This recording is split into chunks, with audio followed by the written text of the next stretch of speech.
कहबो नया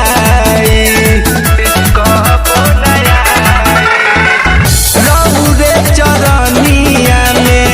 मिलेला चंगाई दुख तकलीफ निकट कहबो नया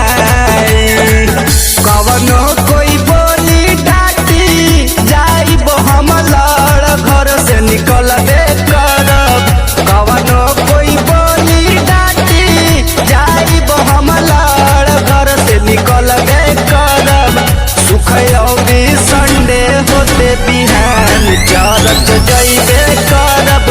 सुख अउरी संडे होते बिहान चरच जइबे